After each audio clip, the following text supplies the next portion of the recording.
dans Je pensais que j'étais la seule, le podcast santé qui amplifie la voix des femmes dans un système de santé patriarcal qui nous oublie, nous isole et nous fait douter de nous-mêmes. Quand notre douleur est minimisée, quand les diagnostics tardent et quand nos récits sont absents de l'espace médiatique, c'est une double peine. Je suis Maha Ghanem et j'ai créé cet espace pour briser le silence, déconstruire les tabous et faire communauté. Ici, les femmes prennent la parole, qu'elles soient patientes, aidantes, soignantes, pour dire haut et fort ce que beaucoup d'entre nous vivent en silence. Parce qu'aucune femme ne devrait penser qu'elle est seule et parce qu'ensemble, on est plus forte. Bonjour Géraldine et bienvenue dans Je pensais que j'étais la seule. Bonjour Maha, merci de m'inviter. Merci à toi d'être là. Je t'ai découvert à travers ton podcast qui parle de handicap et qui parle de chiens de soutien et accompagnateurs. Et c'est vrai que c'est une problématique encore supérieure, on va dire, quand on est une femme et en position de handicap et qu'en plus de ça, on a également un animal de compagnie. Et je trouve ça important d'aborder ces problématiques. Et donc, c'est pour ça que je t'ai demandé de venir. Et avant toute chose, est-ce que tu peux me dire comment tu te sens là, maintenant, tout de suite et aujourd'hui, Géraldine? Alors, là maintenant, je me sens solaire en fait, parce que je reviens d'un tiers-lieu inclusif qui est un endroit incroyable et j'y ai emmené 2 classes de jeunes et qui s'est passé une cohésion, une rencontre entre ces jeunes d'école et ces jeunes personnes handicapées qui servent dans un restaurant inclusif et que voilà, je suis remplie de good vibes. Donc je me sens très très bien. Ah, magnifique, pleine de good vibes. Eh bien écoute, c'est super. Je suis très heureuse que tu emmènes cette belle énergie ici aujourd'hui. Moi, je t'avoue que je suis un petit peu fatiguée. C'est mon dernier jour de règles. Et normalement, qui est censé être un jour un peu plus soft. Et pour autant, aujourd'hui, je souffre. Aujourd'hui, je douille. Donc vraiment, merci pour ton soutien et ton énergie. Ça va faire du bien dans cet épisode. Donc je disais, je t'ai connue à travers ton podcast, à travers notre ami commun et coproducteur de ce podcast, Michel. Et j'ai trouvé que voilà, handicap et cinéma, c'était vraiment un beau titre, un beau projet, un beau podcast. Et j'aimerais que tu nous dises comment t'en es arrivée là, qu'est-ce qui t'a poussé à faire ça, quelle est ton histoire, Géraldine, qui es-tu? Waouh, c'est une longue question. Sur le podcast, je vais essayer d'être un peu synthétique. J'ai une fille qui a travaillé dans l'univers du podcast et qui, depuis pas mal d'années, me dit « Maman, tu devrais faire ça, c'est vachement bien, ça te plairait bien, ça t'irait bien. » J'ai dit « Pourquoi pas ?» mais j'avais pas le sujet. Le handicap, c'est quelque chose que je connais depuis toute petite puisque je suis la petite sœur d'une personne handicapée. Donc j'ai baigné dans cet univers-là. Et puis je suis la maman aussi d'une fille qui est autiste Asperger. Voilà, ça m'a suivie. Le cinéma, ça me vient de mon métier, puisque je suis médiatrice culturelle, d'abord dans un réseau de théâtre, et puis ensuite dans un réseau de cinéma, parce que j'avais un goût prononcé pour les films d'auteur et que je voyais bien que quand j'allais en salle de cinéma, souvent j'étais seule, ou alors j'étais accompagnée de mes enfants ou de copains, ou voilà, mais en gros, les salles étaient relativement vides sur des films qui pourtant, quand je sortais de la salle, j'avais envie de les partager, et chaque fois, grosse déception. Et puis la cape, parce qu'handicap, je l'ai créé en 2 mots. Ça, c'est la cape du super-héros. Alors dans Handicap et Cinéma, le super-héros, c'est pas la personne handicapée, c'est le chien qui l'accompagne, donc les chiens d'assistance, puisque depuis 2021, je suis famille d'accueil pour l'association Handi-Chien. Donc je fais la prééducation de futurs chiens d'assistance aux personnes handicapées, qui ne sont pas des chiens guides pour des personnes malvoyantes, mais qui sont des chiens qu'on remet à des personnes en fauteuil, PMR, ou bien à des personnes épileptiques, ou encore à des enfants qui sont autistes, trisomiques, porteurs de polyhandicap, etc. Et donc moi, je les accueille à 2 mois à la maison, jusqu'à leurs 18 mois où ils vont au centre, et où ils seront ensuite remis gratuitement. Et j'avais envie de faire la part belle à tous ceux qui ont du mal à exister, en fait, que ce soit les personnes handicapées, que ce soit les chiens d'assistance qui sont moins connus que les chiens guides, ou que ce soit les films d'auteur, les films à réessai, qui ont moins de visibilité que des grosses productions. Voilà, c'était vraiment une petite place pour toutes ces belles choses qui, à mon sens, doivent plus exister au monde. Finalement, toi, ta spécialité, c'est la mise en lumière des problématiques et des personnes dont on ne parle pas suffisamment. Et ça tombe bien, puisque c'est aussi l'objectif de ce podcast, c'est de mettre en lumière, en récit, en visage, en empathie, tout ce que les femmes peuvent vivre et subir dans leur parcours de soins. Tu disais que tu as une sœur qui est handicapée. Est-ce que ça fait de toi une aidante, ça? Est-ce que tu te considères comme aidante? ou bien est-ce que tu te considères comme autre? Alors non, c'est une place assez particulière parce que moi je suis la 4e de 5, ma sœur est la 2e et que mon frère arrive pas longtemps après elle et moi encore moins longtemps. Je suis un petit oups en fait, j'étais pas trop prévue. Et que du coup, c'est vrai que quand on arrive dans une famille où voilà, on est la 4e de 5 et qu'il y a une personne handicapée avant, voilà, ça laisse pas une place énorme. Par contre, j'ai pas été aidante parce que mes parents ont assumé tout leur rôle et vraiment, je me suis pas sentie aidante. J'étais plutôt, voilà, sœur de quelqu'un de handicapé, ce qui est quand même particulier parce que c'est vrai que le handicap prend une place importante, même si mes parents ont fait tout ce qu'il fallait pour faire que ma sœur ait la vie la plus normale possible. Ils ont ouvert énormément de portes à une époque où on a refusé l'accessibilité à ma sœur à l'école, alors que son handicap n'est que physique, il n'est pas cognitif et qu'il ne nécessite aucun aménagement spécifique. Voilà, donc je pense que ça fait partie des choses qui m'ont sensibilisée. Puis ma mère était investie dans une association qui aidait des parents et des enfants inadaptés, ça s'appelait comme ça. Régulièrement, on se rendait dans des manifestations où on fréquentait du coup plein de personnes avec des handicaps très très différents. Et du coup, chez moi, ça a éveillé une forme de sensibilité. Donc ça m'a ouvert l'esprit, mais j'ai jamais eu un rôle, je me suis jamais sentie aidante et responsable vis-à-vis de ma sœur. Tu dis personne inadaptée, c'était une autre époque. On parle de quelle époque à peu près? Ma sœur est de 70, donc c'était fin des années 70, début des années 80. Donc l'association s'appelait l'APEI, l'association des parents et des enfants et des amis d'enfants inadaptés, quelque chose comme ça, je me souviens plus exactement. Mais oui, c'est le mot qu'on utilisait à ce moment-là. Je suis pas sûre qu'il soit encore d'actualité, effectivement. Carrément.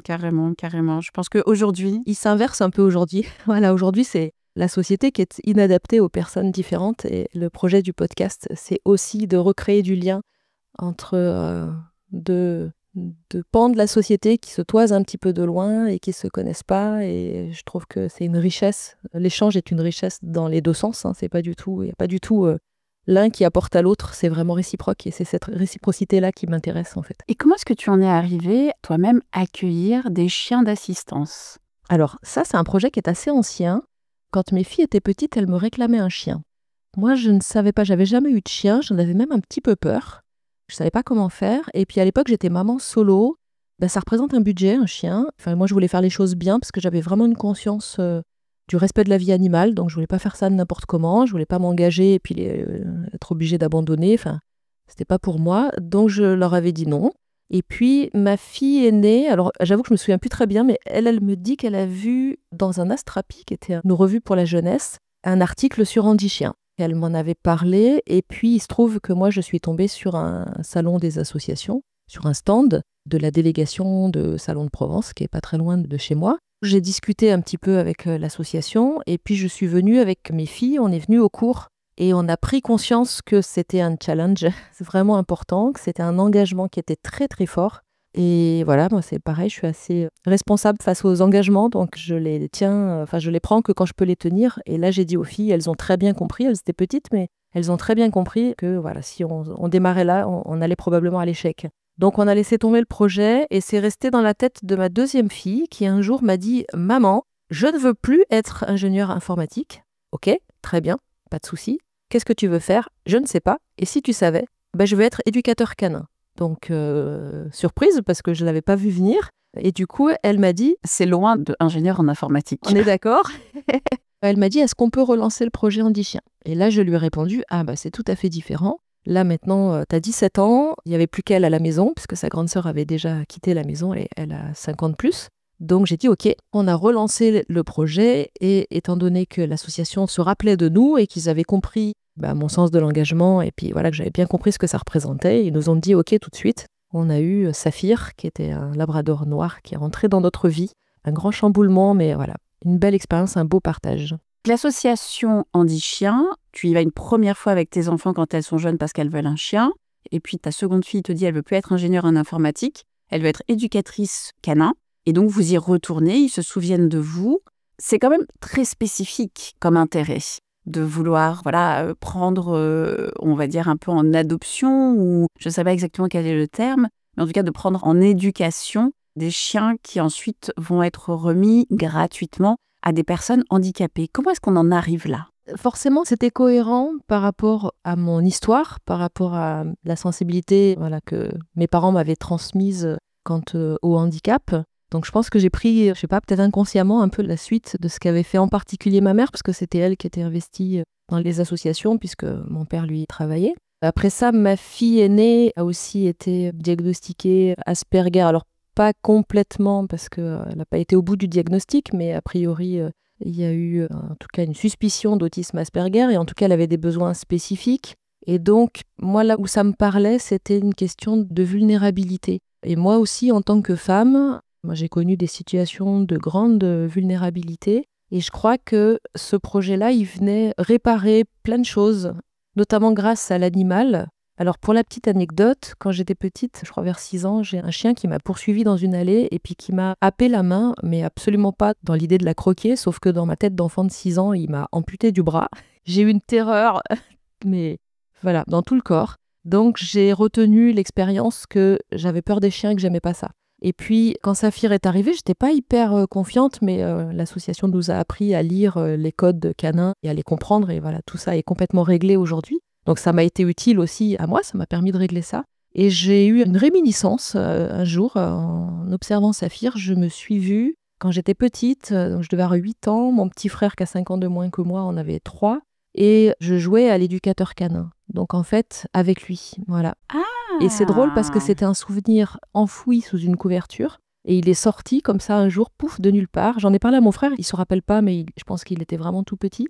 Et donc je lui donnais des consignes, je lui disais fais ci, fais ça. Donc il y avait aussi un goût, il y avait un intérêt vers le chien, vers l'animal, mais qui n'avait pas été encouragé par mes parents, mon éducation, parce qu'on n'a jamais eu de... On était 5 enfants, ça suffisait comme occupation pour mes parents, donc on n'a pas eu de chien. Donc il y avait aussi peut-être...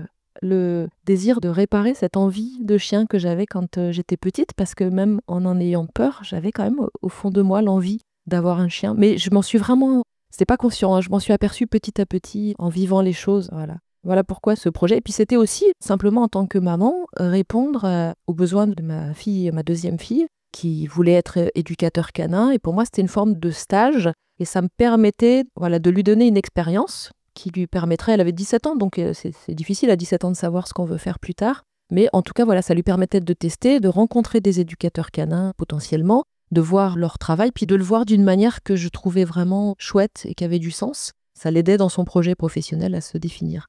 Et pour la petite histoire, ma deuxième fille n'est pas éducateur canin aujourd'hui, elle est en études de communication. En revanche, sa sœur aînée, quand elle a su qu'on était famille d'accueil pour handichiens, elle m'a un peu sermonnée en me disant « Dis donc, t'attends que je parte de la maison pour faire ce projet dans ce dont je t'avais parlé quand j'étais toute petite ?» Donc je me suis fait un peu engueuler. Et elle a dit « Bon, qu'à cela ne tienne, je vais faire une demande aussi. » Donc elle a fait une demande à Handichien et elle a fait une demande au chien guide de Lille, puisqu'à l'époque elle était déjà arrivée à Lille. Et les chiens guides de Lille ont été plus rapides, ils ont répondu et ils lui ont confié un petit Thalès qui est aussi un labrador noir. On est un peu la team labrador noir. Et du coup, elle est devenue famille d'accueil. Ce chien a été remis à une personne déficiente visuelle en juillet dernier. Et elle a tellement accroché à l'expérience qu'elle a répondu à une offre pour être animalière pendant un remplacement maladie en fait, d'un des salariés de l'école. Et ils l'ont ensuite embauchée en tant qu'élève moniteur canin, alors qu'elle n'avait aucune expérience du chien, en dehors de son expérience de famille d'accueil. Et elle a trouvé... Grâce au chien, c'est elle qui est autiste Asperger et qui avait des difficultés aussi à traverser dans la vie, elle a trouvé son avenir professionnel. Enfin, en tout cas, alors, je ne sais pas si c'est son avenir parce que pour elle, je pense qu'il y a plein d'avenirs professionnels qui se dessinent, mais en tout cas, elle a trouvé un de ses avenirs professionnels et elle est aujourd'hui professionnelle à l'école de Ronc. Ce projet a vraiment transformé nos vies à nous 3. Ouais, c'est magnifique. En effet, comme quoi, quand un projet doit être fait ou quand on a cette fulgurance ou une envie, la vie trouve le moyen de l'accomplir quand c'est vraiment notre chemin.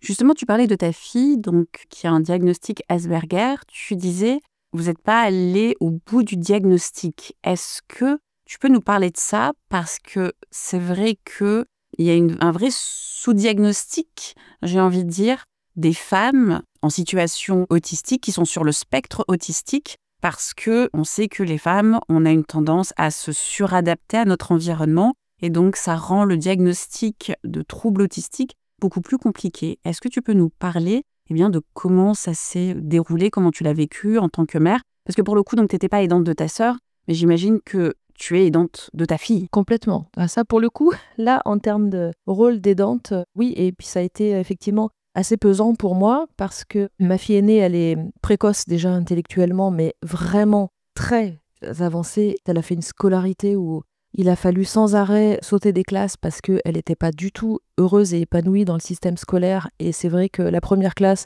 moi j'avais déjà senti que ce serait une bonne idée de le faire, mais la prof m'avait pas entendu et bon, j'ai pas insisté. Et finalement, la prof en grande section s'est aperçue qu'elle était capable de lire toute seule des cartes manuscrites quand ils sont partis en classe découverte.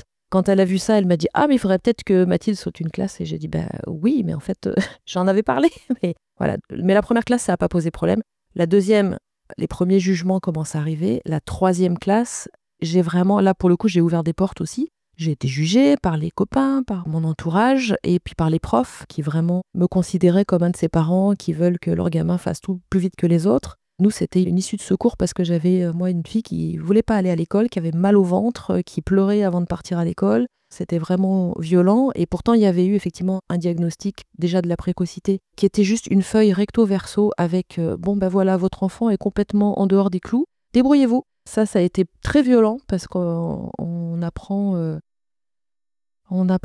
ça et puis voilà, on n'a pas les outils. Et quand elle a sauté la seconde, qui est une classe charnière ici en France, personne saute la seconde, quoi. Enfin, c'est au lycée, personne saute. C'est la première année du lycée. C'est la première année du lycée, personne fait ça. Mais elle l'a fait parce que ça se passait pas bien et parce qu'elle y perdait sa santé. C'est vrai que c'est là que sa psy a compris aussi qu'il y avait quand même quelque chose de spécifique, qu'il y avait autre chose que la précocité. Le diagnostic, c'est la psychologue en fait qui l'a fait en disant « moi je pense qu'il y a un problème d'autisme Asperger ». Elle a mis beaucoup de temps à en parler, elle a pris le temps de s'assurer qu'elle n'était pas sur une fausse voie et puis elle nous a dit ça et ma fille en fait ça l'a énormément soulagée. Elle s'est un peu effondrée quand elle l'a su, mais voilà, ça lui a permis de comprendre qui elle était et pourquoi elle était dans certaines difficultés.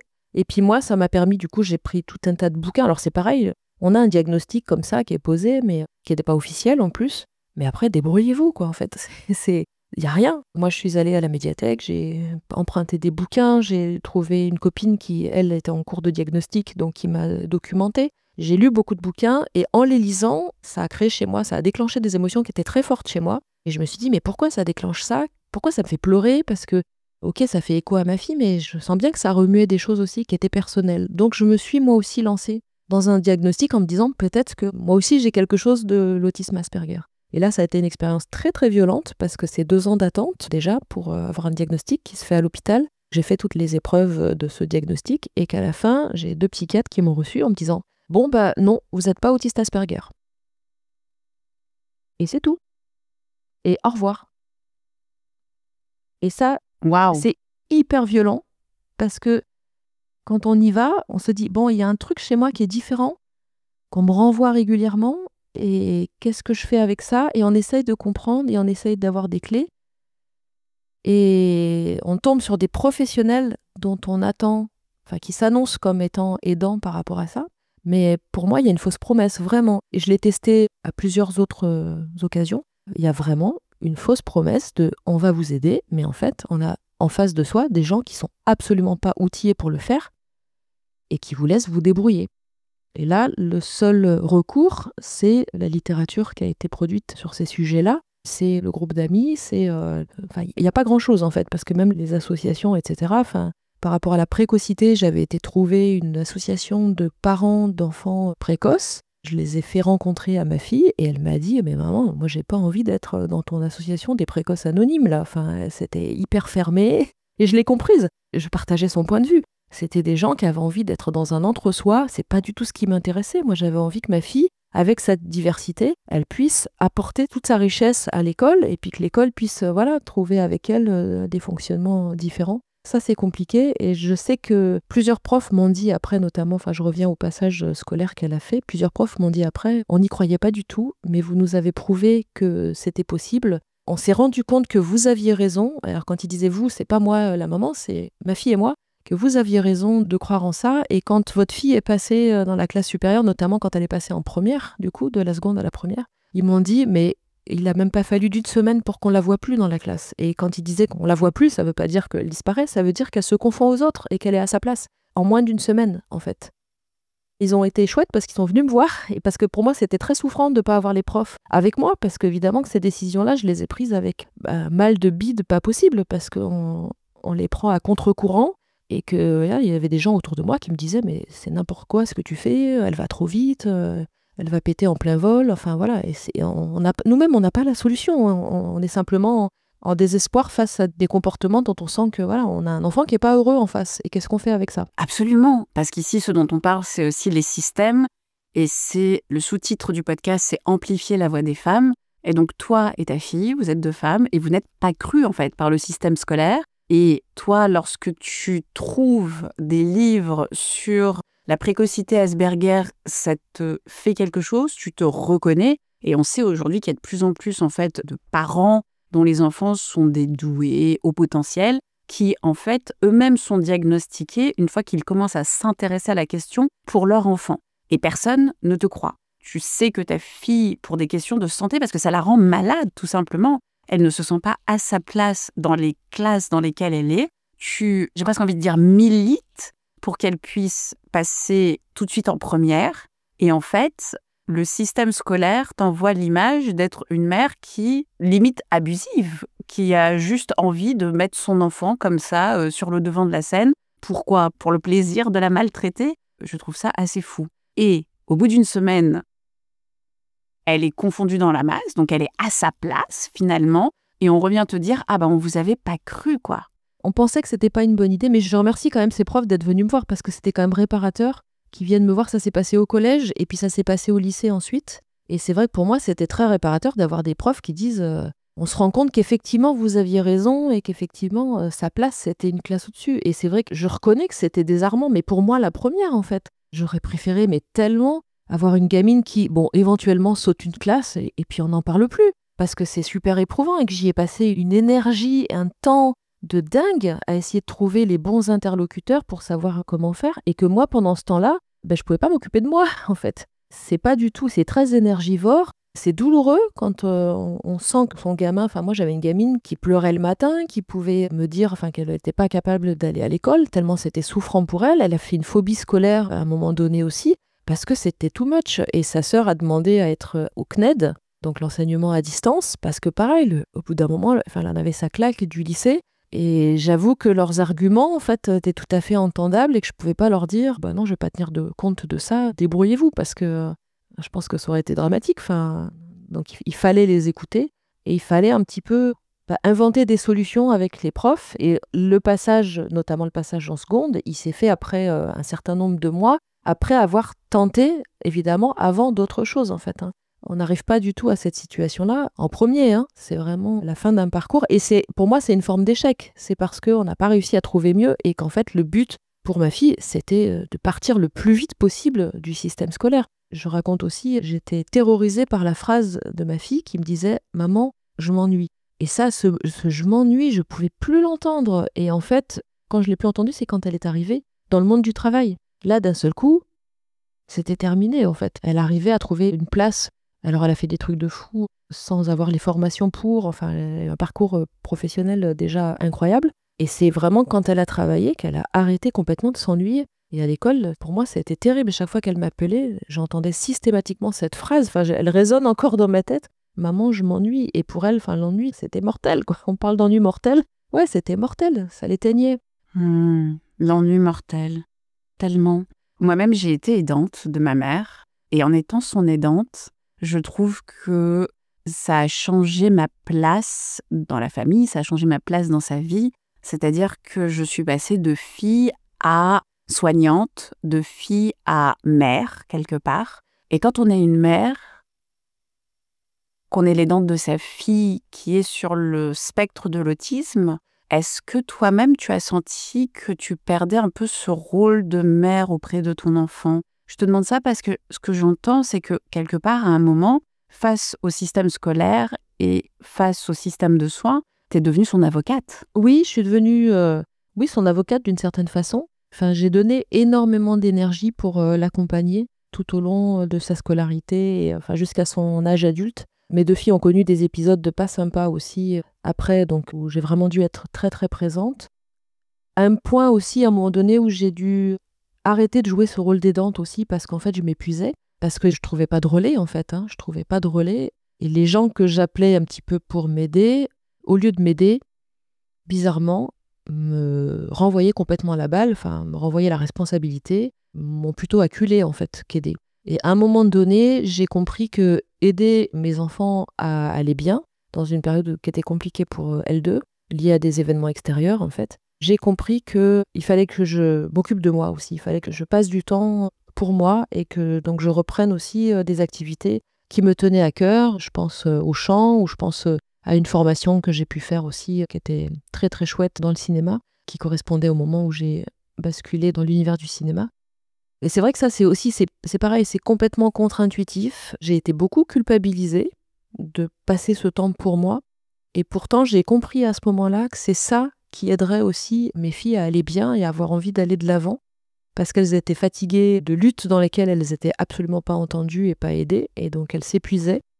Et moi aussi. Et à un moment donné, j'ai compris, j'ai dit, bon, là voilà, je peux plus jouer ce rôle d'aidante, j'ai besoin de me ressourcer. J'ai besoin de faire des choses pour moi qui me font du bien, et donc le chant, le carnet de voyage, enfin voilà, des choses qui m'apportent de la joie, et cette joie, elle est communicative, et du coup, elle est inspirante pour mes filles, et je pense que c'est ce qui les a, enfin ça fait partie des éléments importants qui les a aidées l'une et l'autre à aller de l'avant vers la vie, vers la joie, et vers la réalisation d'elles-mêmes. Est-ce qu'on peut parler un petit peu plus de ça, justement, ce cheminement où tu t'es dit, voilà, je suis également une personne, je suis une femme, je suis un être humain à part entière, et je ne peux pas être que l'aidante de ma fille, de mes filles. Combien de temps ça prend?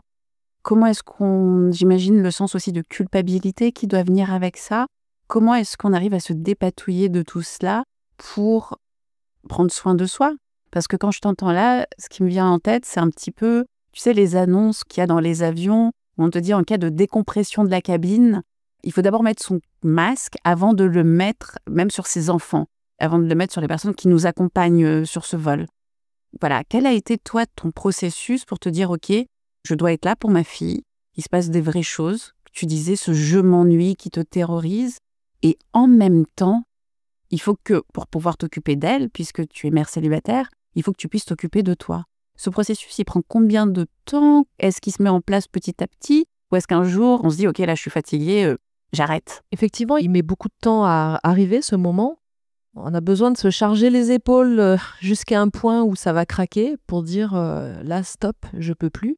En plus, il n'est pas encouragé du tout par les médecins, par les psychologues, etc. Enfin, à aucun moment, on comprend aussi que la famille, c'est un système et que si on ne tient pas compte des parents quand un enfant va pas bien, si on est... Enfin là, vraiment, on était dans le déni de ma propre santé mentale, en fait. C'était pas un sujet. Donc c'est moi qui ai compris à un moment donné que, bon, moi, si je voulais que mes enfants aillent bien, il fallait d'abord que moi j'aille bien. Et à un moment donné, j'étais en train de m'épuiser à porter mes enfants dans un système qui ne voulait pas les prendre en compte aussi telles qu'elles sont, l'une et l'autre. Voilà, il y avait des signaux faibles au départ, et puis qu'on prend de plus en plus en compte jusqu'à un moment donné. Puis après, il y a des opportunités de la vie aussi qui arrivent. Enfin voilà, j'avais une opportunité de m'inscrire à un stage de chant, ça faisait longtemps que j'avais envie de faire ça. Et à un moment donné, j'ai dit, bon, maintenant, stop, quoi. Je fais ça parce que je sais que ça va m'apporter de la joie, ça va m'apporter des ressources, ça va m'apporter des rencontres. Ça va donner de l'envie à mes filles de me suivre sur ce chemin-là. Et ce qui est assez rigolo, c'est qu'après un épisode, en fait très difficile, donc ma fille allait mieux et on était ensemble dans la voiture, elle avait une 15aine d'années, quelque chose comme ça. Et dans la voiture, elle me dit, j'organisais des stages de chant avec les copains et en fait, comme elle était ado, elle n'était pas très chaude pour participer. Et dans la voiture, elle me dit, tu vas encore faire un stage de chant? Je suis surprise, je dis oui, oui, je vais encore en organiser. Oui, parce que j'aimerais bien en faire un avec toi. Et là, j'avoue que, voilà, d'un seul coup, je me suis dit, waouh, tu vois, ça me revient là maintenant. Cet événement, je sais plus quel âge elle avait, mais elle était déjà presque jeune adulte, peut-être même. C'était peut-être un peu plus tard. Donc, en fait, ce que moi, j'avais infusé doucement, j'avais ces pratiques de chant, etc. Mais le stage dont je te parle depuis tout à l'heure, c'est un stage que j'ai fait à un moment un petit peu critique, en fait. C'est surtout ça, ce qui était chaud pour moi à décider, c'est de faire ce stage à un moment où je sentais que vraiment ma fille n'allait pas bien et de dire je vais aller chanter pendant qu'elle va pas bien. C'est pas facile comme décision, où je vais aller faire une formation loin de la maison pendant qu'elle va pas bien. C'est une décision qui est difficile à prendre, qu'on prend un petit peu la boule au ventre, mais que je regrette pas d'avoir prise aujourd'hui parce que je vois, et ce petit moment dans la voiture où d'un seul coup, ma fille me dit mais quand est-ce que tu réorganises un stage avec les copains pour chanter? Vraiment, je l'avais pas vu venir et en fait, d'un seul coup, elle avait envie. Et puis c'est vrai qu'aujourd'hui, elle fait du piano, elle fait du DJing. En fait, elle a enseigné le DJing et elle a lancé sa chaîne YouTube de DJing.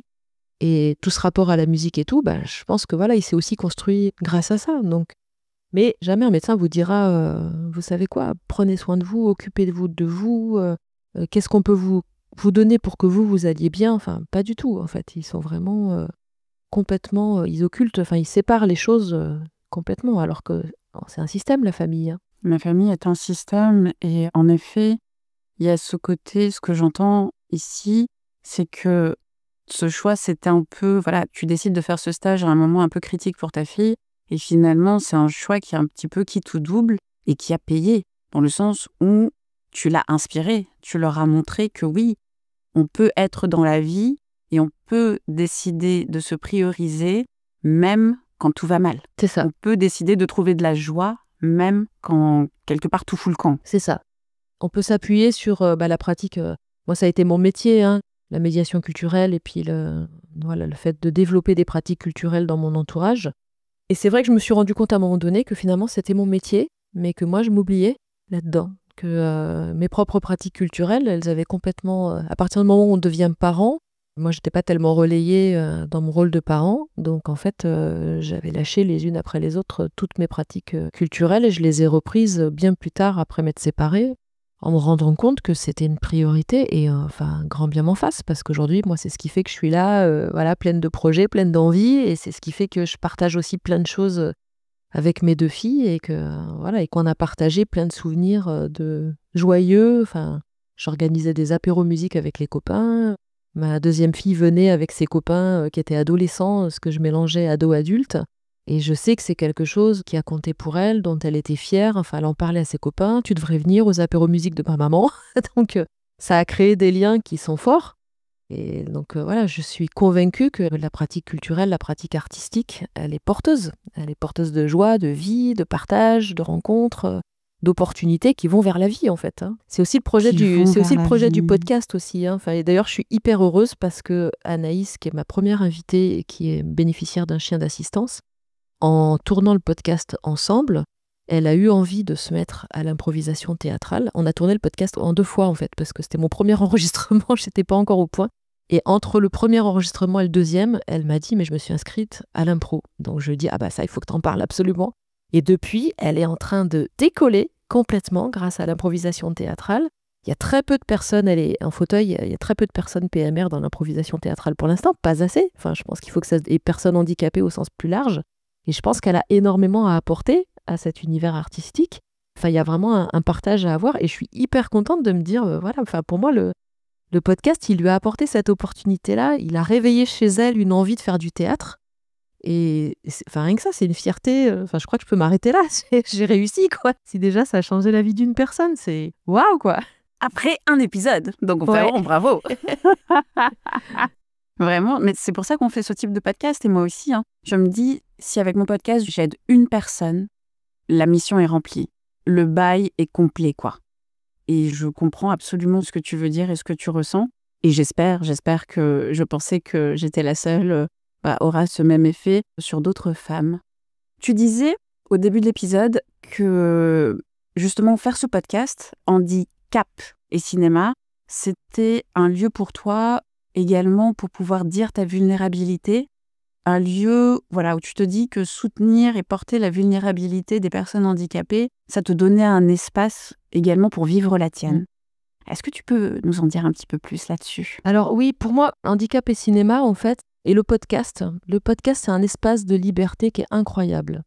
C'est-à-dire que moi, en tant que professionnelle, mes spécificités, elles n'ont pas forcément été très acceptées dans l'univers professionnel dans lequel j'étais, et pourtant je travaillais dans le spectacle vivant, dans le cinéma art et essai. Donc on pourrait penser que je travaillais avec des gens qui étaient ouverts d'esprit, ouverts à la différence, mais en fait pas du tout. Les cinémas et les théâtres qui étaient au départ associatifs et qui étaient aux mains de gens qui avaient une vibe artistique et une ouverture d'esprit, effectivement. C'est vrai qu'en début de carrière, j'avais pas de problème d'acceptation. Puis plus j'ai avancé, plus les lieux se sont municipalisés, métropolisés, et donc sont entrés dans ces lieux des gens qui n'ont pas cette ouverture d'esprit. Et du coup, d'ailleurs, un jour, on m'a dit « Mais toi, t'es autiste ?» On m'a fait ce reproche-là en me disant « Mais toi, t'es complètement autiste ?» Sous forme d'une insulte, Ah oui, quoi. c'était sous forme d'une insulte. absolument pas quelque chose dit de manière sympathique. Et c'est d'ailleurs ce qui a fait écho quand je me suis dit peut-être qu'il faut que j'aille voir quelque chose de ce côté-là, que j'aille creuser. Et c'est vrai qu'en tant que professionnelle, moi, je sentais pas ma place avec mes collègues de travail en particulier. Alors avec mes partenaires, oui, ça marchait du tonnerre, ils étaient hyper contents, mais avec mes collègues du travail, ça fonctionnait pas. Le podcast, pour moi, est un espace vraiment de liberté pour me faire exister moi tel que je suis, c'est-à-dire qu'il n'y a plus personne qui vient contrôler ce que je veux dire. Et en fait, ma parole est complètement libre. J'ai envie d'interroger telle personne, j'ai à me justifier auprès de personne. Si ça plaît aux gens, mais waouh, mais tant mieux, faisons-le. Et pour l'instant, c'est le cas parce que j'ai que des retours, mais dithyrambiques sur ce podcast. Je marche 10 cm au-dessus du sol parce que j'ai des retours de professionnels et tout qui sont waouh, juste incroyables sur déjà 2 épisodes. Donc c'est vraiment beaucoup de fierté pour moi. Et ça me permet d'être moi telle que je suis avec ma sensibilité. Et là, pour le coup, je vois bien que cette sensibilité, elle est entendue et qu'elle paye, même si j'aime pas ce mot-là. En tout cas, elle a son espace là. Je peux être qui je suis. En plus, le podcast, c'est super parce que voilà, on peut se louper, on peut réenregistrer, on peut arrêter l'enregistrement. Donc, c'est pas grave si on dit une ânerie, on s'en fiche, on coupe. Ça, c'est vraiment génial. C'est un espace qui est très libre pour ça. Et puis voilà, je décide vraiment du contenu, du choix éditorial que je fais, des invités, de quoi je veux parler, de ce que je dis sur le handicap. Ça me permet d'être vraiment moi-même. Et on m'a dit d'ailleurs, ce podcast, il est super parce qu'il est sincère. Et en fait, il est juste qui je suis, moi, avec qui est mon invité lui-même. Et c'est ça qui me plaît. Et c'est ce qui me plaît aussi dans le format podcast qui permet cette liberté de parole. Et je trouve que d'ailleurs, il y a beaucoup de femmes dans le podcast qui prennent la parole. Et mon projet, c'est aussi d'ailleurs de beaucoup donner la parole aux femmes. J'aimerais qu'il y ait de la parité dans ce podcast et s'il y a un déséquilibre, il sera en faveur des femmes. Voilà. Idéalement, il faudrait que j'atteigne la parité, mais je m'autorise un petit déséquilibre parce qu'on a quelques points de retard à rattraper, donc c'est pas très grave. Voilà. Et à des femmes, absolument. Le handicap, c'est pas aussi pour rien, c'est la première cause de discrimination, le handicap. Donc effectivement, pour les femmes qui sont handicapées, c'est d'autant plus... C'est la double peine. C'est la double peine, ouais. Tu disais tout à l'heure, ça paye. T'aimes pas ce terme, alors j'ai envie de te proposer le terme de gratifiant. Voilà, c'est gratifiant de faire ce podcast. Ouais. J'aime dire, à propos de « Je pensais que j'étais la seule », que parler, c'est déjà agir. Et je trouve que vraiment ton podcast démontre absolument de ça. Et en effet, l'un des objectifs de « Je pensais que j'étais la seule », c'est aussi ça, c'est amplifier, valoriser la parole des femmes dans des systèmes qui nous bâillonnent, dans des systèmes qui ne nous croient pas, dans un monde, en fait, où nous sommes présumées menteuses ou toujours dans l'exagération, alors que, soi-disant, on devrait être dans un monde extrêmement cartésien, alors qu'en fait, non, nous sommes des êtres humains, nous ne sommes pas des machines. Voilà, c'était un petit peu, voilà. Vraiment, je trouve ton podcast extraordinaire. Merci. Alors là, on en vient à la partie cinéma. En fait, c'est pas un hasard aussi que je mêle handicap et cinéma. Le cinéma, c'est une vitrine incroyable, c'est une possibilité de changer les regards. Aujourd'hui, alors moi je suis dans des collectifs et des associations de cinéma qui vont vers la transition écologique et sociétale.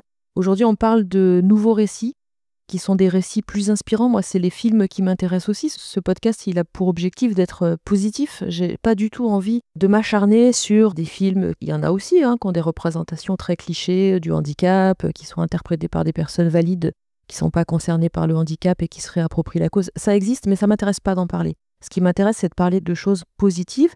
Et le cinéma est vraiment pour le handicap. La représentation du handicap au cinéma, c'est encore des chiffres qui sont misérables. Donc l'idée, c'est d'encourager ça. Et j'ai eu déjà des retours de scénaristes ou de réalisateurs qui m'ont dit « Waouh, mais c'est génial parce que tu nous présentes en fait des trajectoires de vie qui sont hyper inspirantes pour écrire des personnages. » Donc c'est aussi le projet d'utiliser cet art qui permet une visibilité qui est très forte et puis qui a, à mon sens, un énorme pouvoir de transformation sur la société. C'est pas par hasard que le mouvement MeToo vient du cinéma. Et c'est vrai qu'il a... Alors moi, quand tu parlais tout à l'heure de parole, moi, le MeToo, je l'ai fait il y a déjà 20 ans. J'ai vécu de la violence conjugale. J'en ai parlé ouvertement et sans souci depuis 20 ans parce que voilà, j'estime que j'ai pas de... Enfin, c'est pas moi qui ai été violente, donc j'ai pas de honte à avoir là-dessus. Le cinéma a enfin aussi révélé des choses au grand public et c'est vrai que là, sur ce qui concerne les violences sexistes et sexuelles, les choses sont vraiment en train de bouger.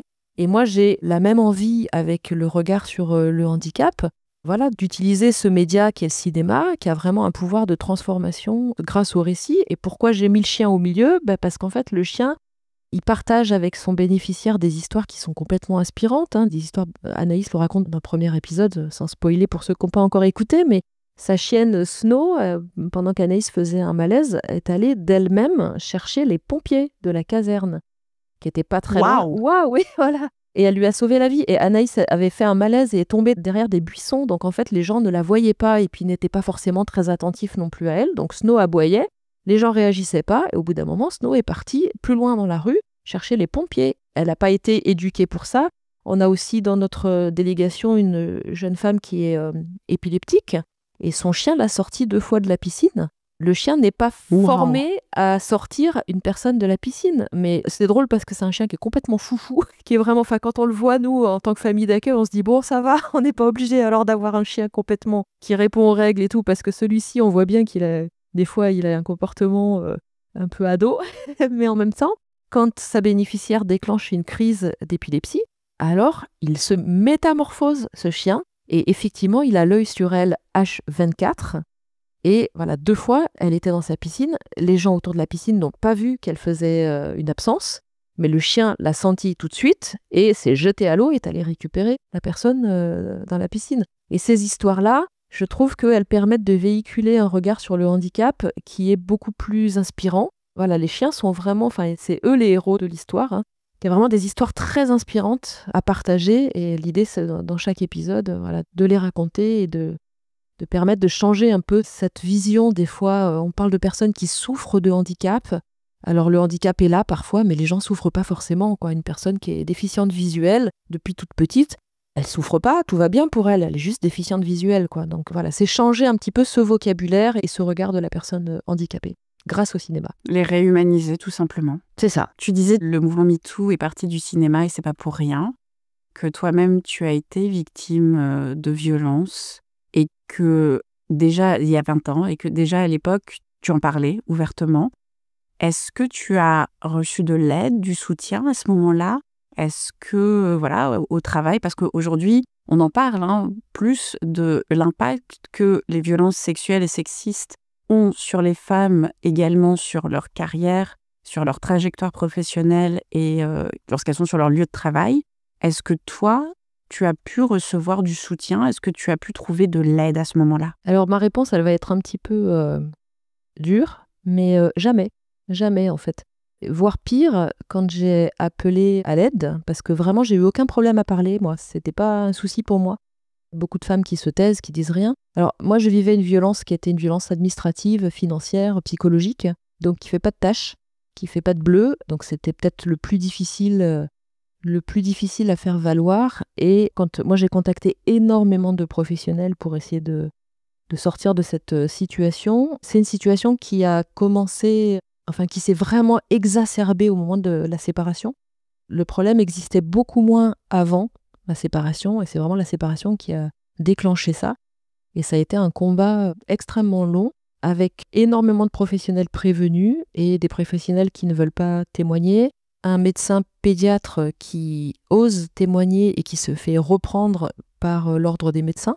Voilà, à qui on lui reproche d'avoir témoigné, ce qui est quand même énorme, parce que là, on se dit, ah, enfin, il y a quelqu'un qui accepte de dire qu'effectivement, il y a un problème qui concerne notamment les enfants, et le médecin se fait taper sur les doigts. Le médecin qui a voulu te soutenir s'est fait taper sur les doigts par l'ordre des médecins. L'ordre des médecins. Voilà.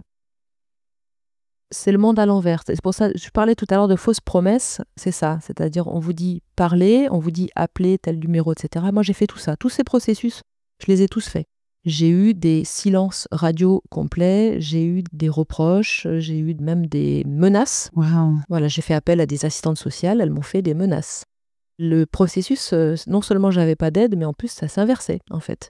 Voilà, je dis souvent que je suis une résistante et une résiliente. Enfin voilà, je pense que le mot résilience, il a dû être créé pour moi. Je ne sais pas, mais en tout cas, j'ai réussi à traverser ça sans... Alors l'aide, elle venait des copains qui étaient là, qui étaient à l'écoute, parce que j'avais besoin évidemment de trouver un espace pour parler.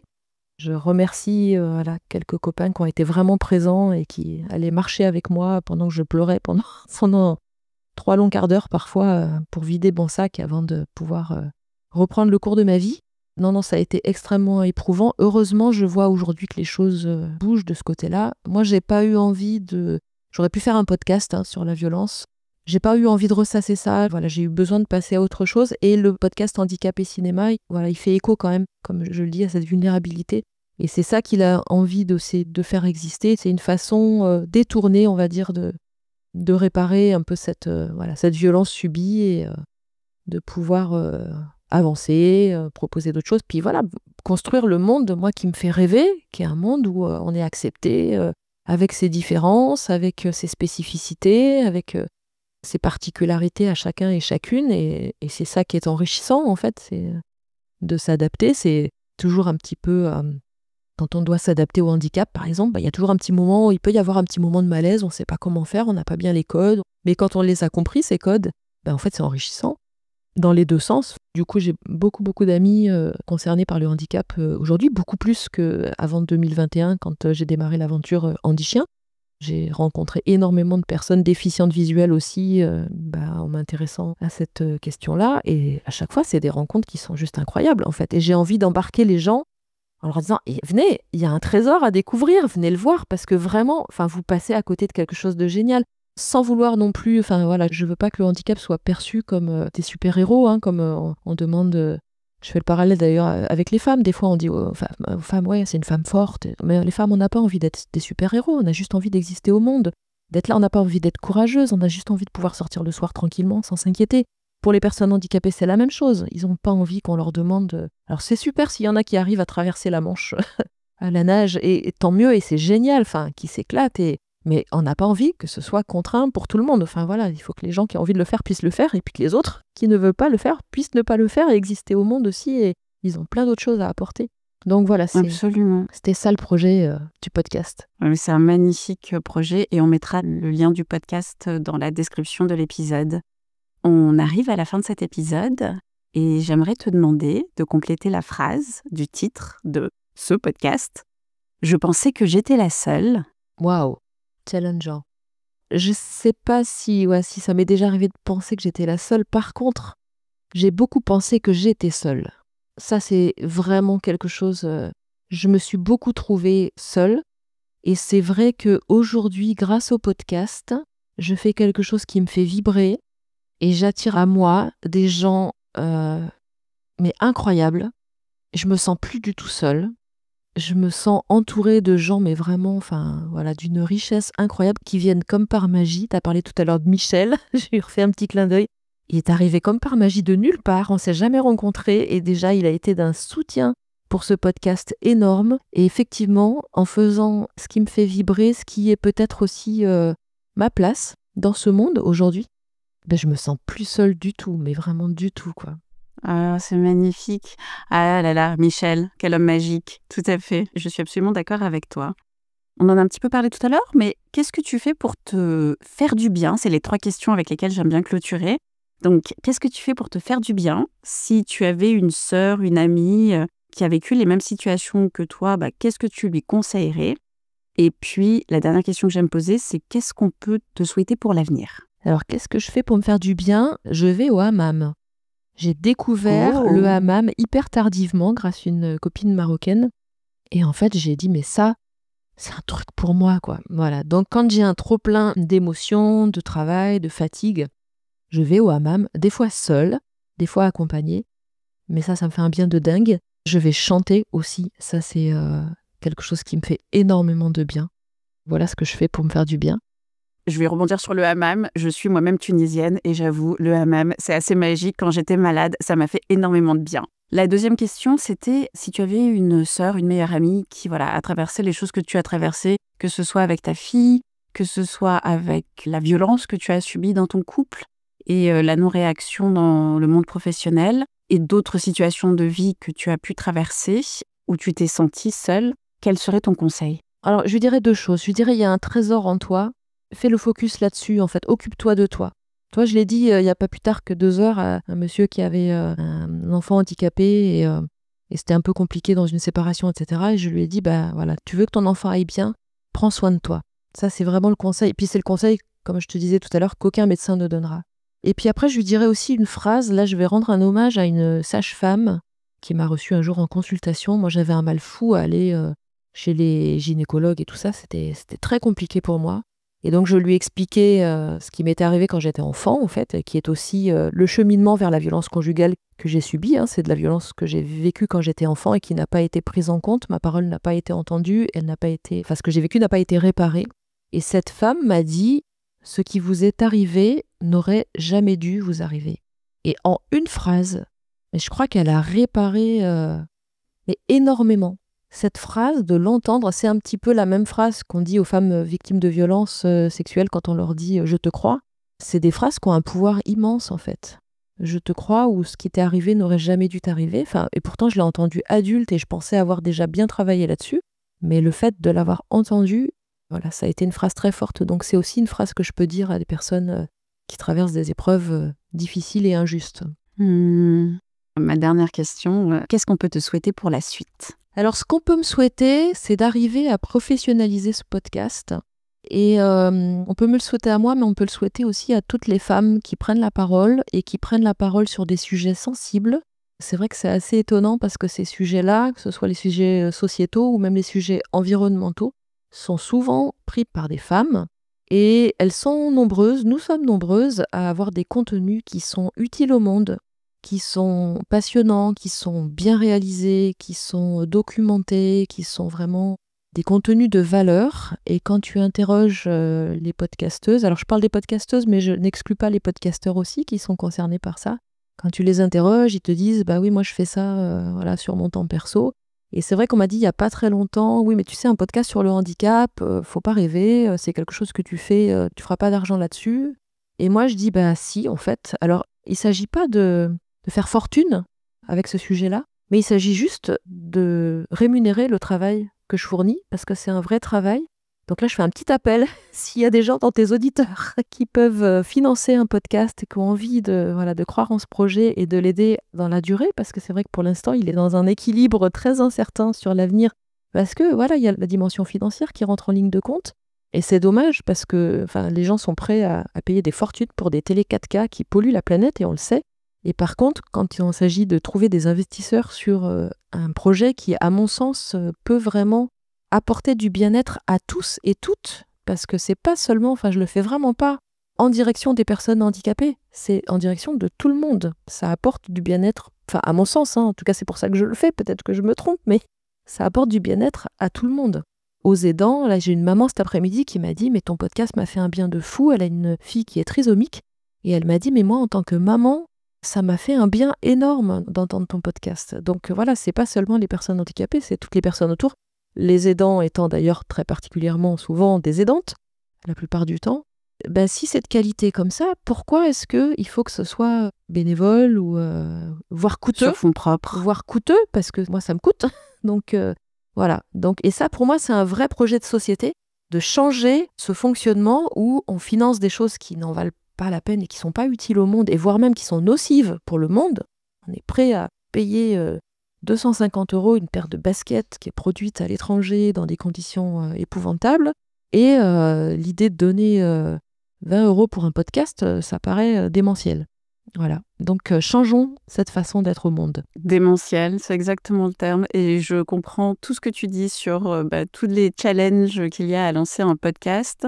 Et notamment lorsque on le lance pour faire partie de la solution et qu'on le lance dans l'optique de créer le monde dans lequel on a envie de vivre.